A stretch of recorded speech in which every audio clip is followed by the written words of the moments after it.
আজকে কথা বলবো ক্রিকেট ইতিহাসে প্লেয়ারদের এমন কিছু লাকি মোমেন্ট নিয়ে যা দেখে আপনারা সবাই অবাক হয়ে যাবেন। তাহলে চলেন শুরু করা যাক।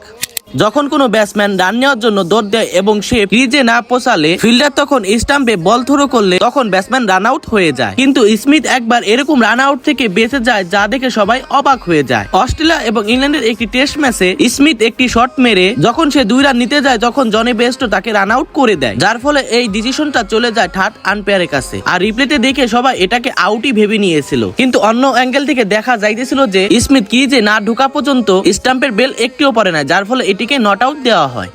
99 রানে আউট হওয়া যে কোনো ব্যাটসম্যানের জন্য একটা দুঃস্বপ্নের মতো, আর এটাকে ক্রিকেট ইতিহাসে সবচেয়ে ব্যাড লাক মোমেন্টও মানা হয়। কিন্তু ক্রিস গেল একবার 99 রানে আউট হয়ে যায়, কিন্তু তবুও সে তার 100টা পূরণ করে নেয়। আর এই ঘটনাটি ঘটেছিল ওয়েস্ট ইন্ডিজ এবং পাকিস্তানের একটি ওডিআই ম্যাচে, যেখানে ক্রিস গেল 99 রানে ব্যাটিং করতে থাকে। ঠিক তখনই ক্রিস গেল উইকেট কিপারের কাছে একটি ক্যাচ দেয় এবং ক্যাচটা উইকেট কিপার আকমাল ঠিকই ধরে ফেলা, কিন্তু আম্পায়ার এটাকে আউট দেয় না, যা দেখে পাকিস্তানের সবাই অবাক হয়ে যায়।